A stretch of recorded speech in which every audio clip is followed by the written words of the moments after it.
Okay, so we will start off season 4 with history in film with the Year of Living Dangerously, which takes place in 1965. So with our bonus episode on Zodiac, we did technically cheat forward a little bit in the timeline, but everything's so compressed here as we get to the latter half of the 20th century. There's going to be even more overlap than we've had in the past, and we're just going to give you a rough progression of the last 60 years of human history here leading into modern day this season. So yes, Year Living Dangerously is set in Indonesia, and this was a movie I had not seen before, and I enjoyed it. It's not great, but it's very solid and definitely worth watching, and by my count is our third Peter Weir movie on the list. Does that sound about right? Yeah, I agree. It was pretty good.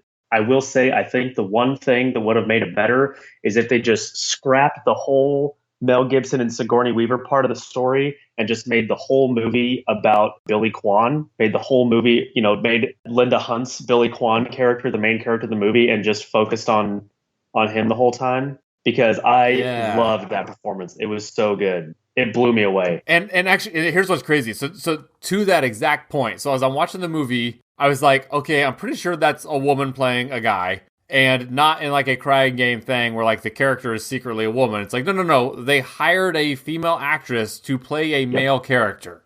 And I can't think of another instance where we've ever seen that done outside of like voice acting and things like that.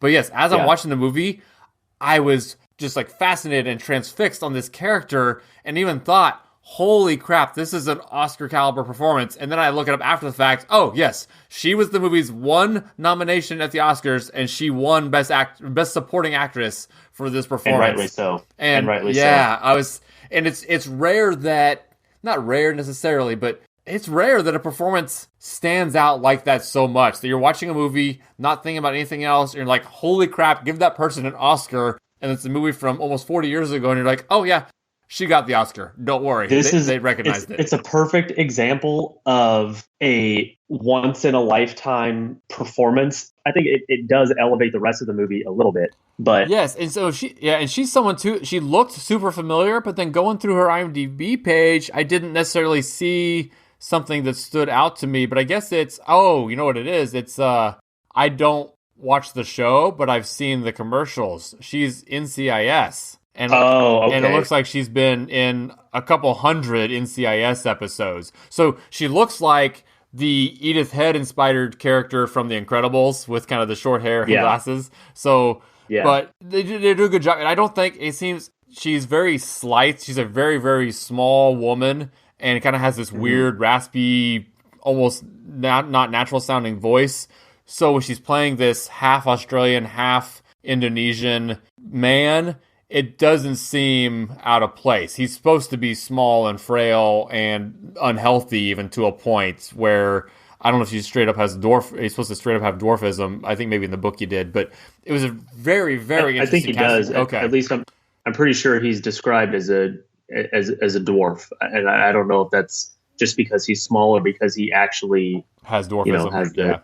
But yes, it's just a fascinating character. And it's interesting though too. So it would be a completely different movie. So within the movie we're given, and I do want to talk about the history of Indonesia here in a second too, but the story we're given is Mel Gibson is a reporter from Australia coming to just kind of make his, get his career started and, he's a foreign correspondent in Indonesia for Australia and he's very ambitious and wants to, get the scoops, and he's young and excited. And, this movie's from 1982? Yes. Or right around there. Yeah. Sometimes you get different numbers on IMDb versus Rotten Tomatoes. But yeah, IMDb says 1982. Oh, but it was 1984 Oscars for 1983 movies. So actually Rotten Tomatoes is probably right. Anyway, but they're all fictional. So this is all based on a book called The Year of Living Dangerously. And so the three characters we're focused on here, we already mentioned Linda Hunt as Billy, and then Mel Gibson as this reporter. Guy Hamilton. And then Sigourney Weaver plays his love interest, who's friends with Billy, and she kind of plays matchmaker and hooking these two up. And she's an English woman who's getting ready to leave. They're all fictional, but this is set against the actual events in Indonesia at the time. And so I want to run through some background stuff for Indonesia, because we have been to Southeast Asia a little bit in our timeline here before, but not a whole bunch. So first off with the name, we talked about when we were in Kontiki, all the Micronesia, Polynesia, Melanesia things. Well, here we have Indonesia, and we talked about in that episode that Nesia was basically just Greek for island. So that continues here, and Indonesia basically means Indian islands. These countries and these islands are all kind of off the east side of the Bay of Bengal across from India. And then historically, there was definitely ties to, India was so powerful. Basically, you go back 2,000 years ago, it's India and China and then everything else in this area. So India had heavy influence. So anyway, it's called Indonesia. But so there is some interesting history stuff long before we get to the timeline here. So just like we've seen in most of the world, on these islands, Indonesia and also what is now Malaysia, you have definitely all these kind of warring tribes and factions, and they kind of like what you saw in China, where one kind of takes over and becomes a dynasty for a while, and then another one swoops in and takes control, and then they kind of splinter back up into more regional stuff, and then a big guy comes in and takes over the whole area, and just kind of ebbing and flowing like that for centuries. And an interesting one was, so as the Mongols were getting big in China, Kublai Khan sent missionary is not the right word exactly, but an emissary. So Kublai Khan sends an emissary to basically make overtures to say, hey, we're in charge. You guys need to kind of pay us some kind of respect down there so we don't come and mess you up. And the leader in Indonesia at the time, if I can say his name right, it's like Kertanegara. He takes the emissary and cuts his ears off and tattoos him and sends him back to Kublai Khan, who, of course, is super mad that, they were so offended. And he sends this huge, armada of ships down through the Bay of Bengal to attack this guy in Indonesia. But in the meantime, a new party had come in and taken over. And so by the time the Mongols get there, they're like, oh, yeah, don't worry. That dude that, pissed you off, we already took him out for you, so you're good. But the Mongols were kind of mad they'd come all this way. So the first guy, the Kertanegara's son-in-law or brother-in-law or something, says, oh, hey, Mongols, you want to help me take over these guys? So they came to kick the one people's butts and then joined forces with that first side, who they essentially, in theory, came to defeat, but they just were kind of itching for a fight. So then they helped this guy take back over, and then that guy kills all the Mongols who just helped him take back over. Oh my God. So, I don't know. I just love there's all this stuff. History is just so rich with these stories like this that we just never even hear about at all. And I just thought that was kind of a neat one. And that was all, basically, that was in roughly, I actually didn't write it down, but it was in roughly the 1100s, give or take. It was 800, 900 years ago that all this was going down. And then soon after that, you get the heavy Islamic group. So it's basically similar to what we saw before with, the ebbing and flowing of the power structures. But more and more of these kingdoms that are kind of taking power in various parts of this part of the world are now Islamic. And obviously to this day, worth noting, skipping ahead, that Indonesia does have the largest Muslim population in the world. Yeah. So then after the Muslims kind of come through, then you get to the European age of exploration, and the Portuguese are the first to arrive, and they're trying to make, they get the economic interest in all this part of the world. We saw a little bit of that in Silence, where it was the Portuguese followed by the Dutch in Japan. Same kind of thing here. The Portuguese were big on kind of the missionary work along with the economic stuff.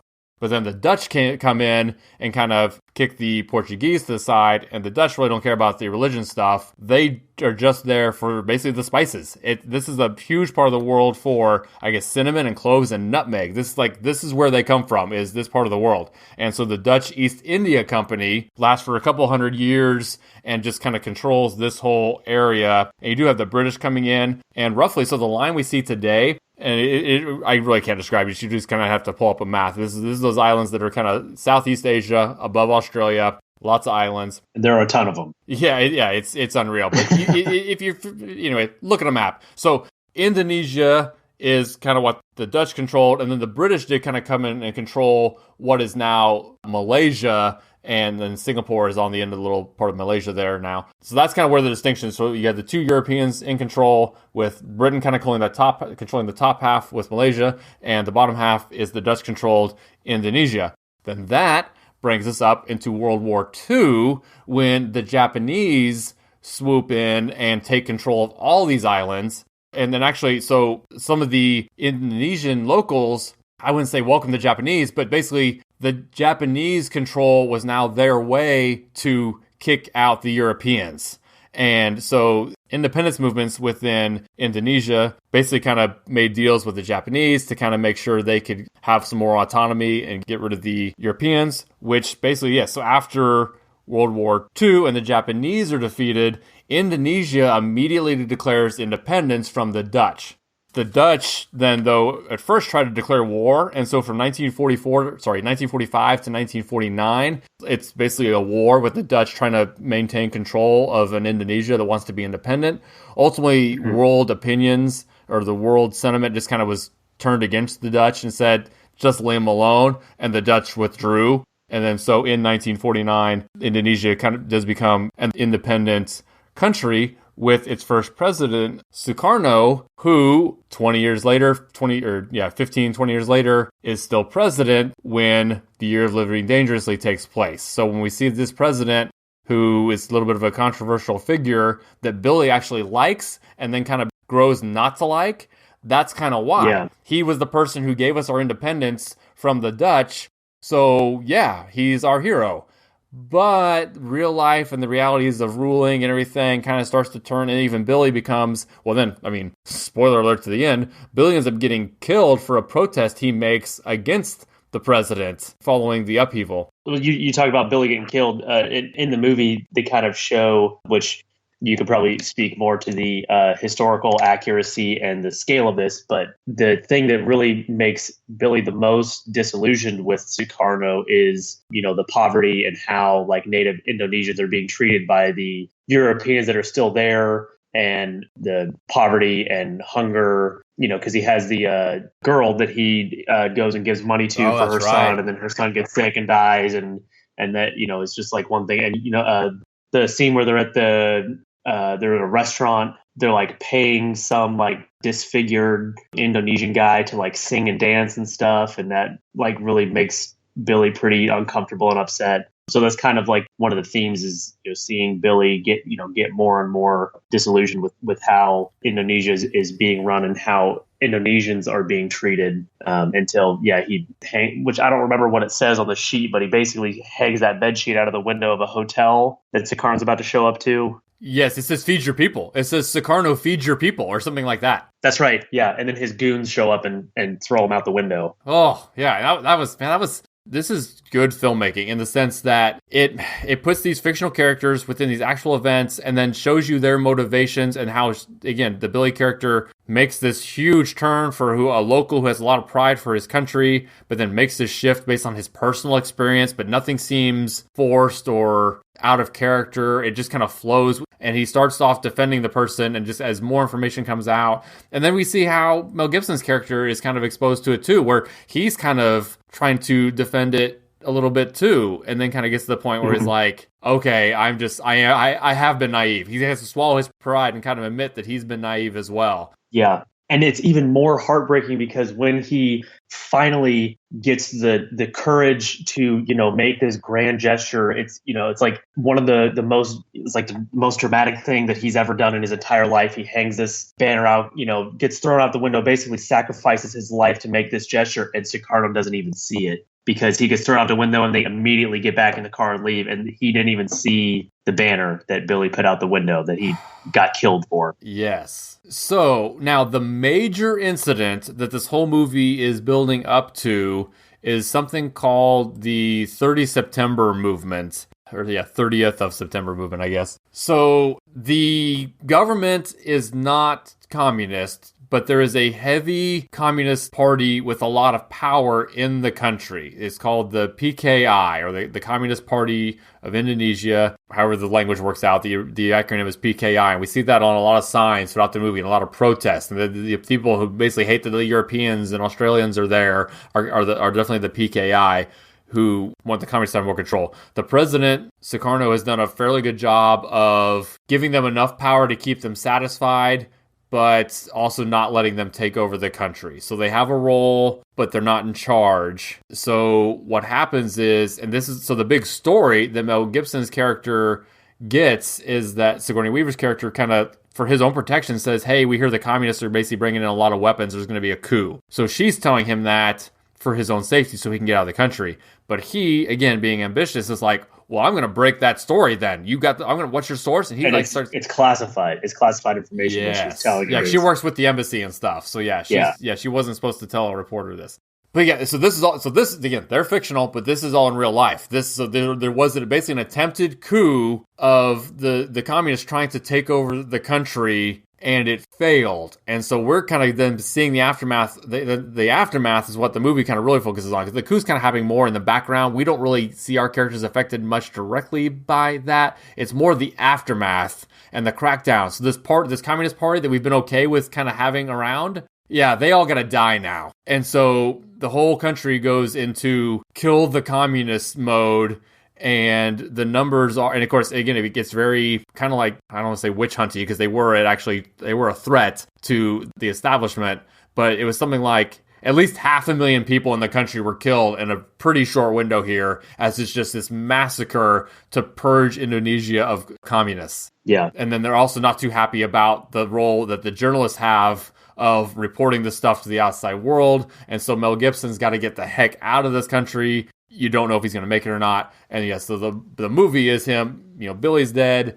He gets out of the country and he kind of meets Sigourney Weaver on the last plane to get out of there alive. And it's definitely very tense, and he has to use some of the locals he's friends with to get him out. And that's basically the movie. And that's basically the history that they did quell this movement. Sukarno did maintain power until actually not too much longer after this. So Sukarno gets booted just a couple years after this. It's not a huge governmental change, though. He's basically just replaced by one of his generals and put under house arrest. Again, so it's not a huge party shift. It's more just we're done with you. Let's move on to the next guy thing. But the infrastructure is still mostly in place. So it's not like a big coup or a big, new, like we saw in China or Russia, where a whole new party comes in to be in charge. It's more just like, no, you, the president, you're done. Put one of your guys in charge. And then that guy, who actually has a similar name, it's Suharto. So he's then president until basically the late 90s, when they do finally have a democratic revolution, and it kind of has its own fits and starts. But yes, it's a slower process than it should be. But over like the next 5 to 10 years, Indonesia becomes a democracy with regular presidential elections, which it maintains to this day. And I think it still has its own issues, but it is considered a fairly, not progressive is a strong word, but it is a democratic country in Southeast Asia to this day. But yeah, that covers the movie. That kind of covers the history from the Indonesia side of things. So there's probably not too much else to talk about. Do you have anything to get into? No, I mean, I would say that, the movie, it's a solid 5 out of 10, but watch the movie if for no other reason than just to see Linda Hunt's performance, because it is so good. You'd only give it a 5 out of 10? The movie itself, yeah. Oh, as an overall score, her performance is a 10 out of 10. Oh, right. But I guess I consider a 5 out of 10 a bad movie. Or are we just getting into the semantic argument here about how you're rating something? Yeah, because I don't watch 5 out of 10 movies. I don't know. This might be going way off the rails here. But if you see a movie on just like a 50% on Rotten Tomatoes, that's bad. Or right. If you see a movie that's a 5 out of 10 on IMDb, that's bad. But when I rate movies, okay, well, we need to talk about this then. 5 out of 10 is an average movie. It's like right down the middle. Basically, if you make a movie where there are shots and cuts and it's edited and the sound matches the people, like if somebody talks and like the words come out, like that's at least like a 2 or a 3 out of 10. Okay. Because you successfully made a movie. When people say this movie's a 0 out of 10, it's like, come on, like it's a movie still. Okay. I don't know. And so on that scale, this is only a 5? Yeah. I didn't really care about Mel Gibson's character. Okay, no, and that's fair. Sigourney Weaver's character. Like I only wanted to see Linda Hunt, and any time that Billy Kwan, the character Billy Kwan, wasn't on the screen, I was just waiting for him to show up again. And then once he died, I was like, I mean, historically this is pretty interesting, but I'd almost rather watch a documentary about the 30 September movement and just skip all of the Mel Gibson, Sigourney Weaver stuff. Okay, so you would say it's 88% on Rotten Tomatoes is a little too generous. I think that Linda Hunt's performance is probably what makes it that high. Okay, I don't think people actually like the movie that much. And that's fair. And that is the critic score. The audience score is a 77%. And I don't completely agree with you in the sense that I enjoyed it better than you did. I definitely agree with you on Linda Hunt's performance.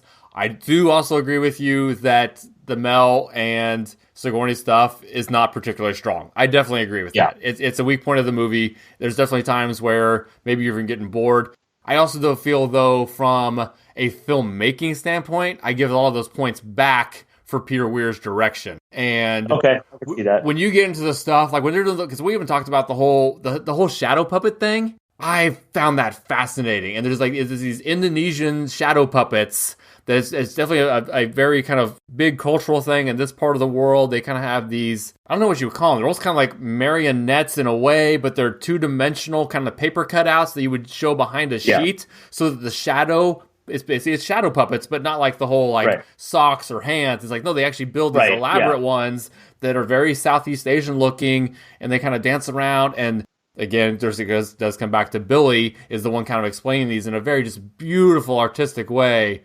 So yeah, to your point, well, that's a Billy scene, but yes. But also, I even dug too, like looking at the artwork on the cover of the book this is based on is one of those puppets, and I'm like, I don't know, just the aesthetic there. It's also the opening credits. Yeah. While the opening credits are playing, it's the shadow puppets moving around. And I'd almost be curious to maybe I have not read the book. But I'd be curious, like, is the book maybe the better thing to recommend? But then you don't get Linda Hunt's performance.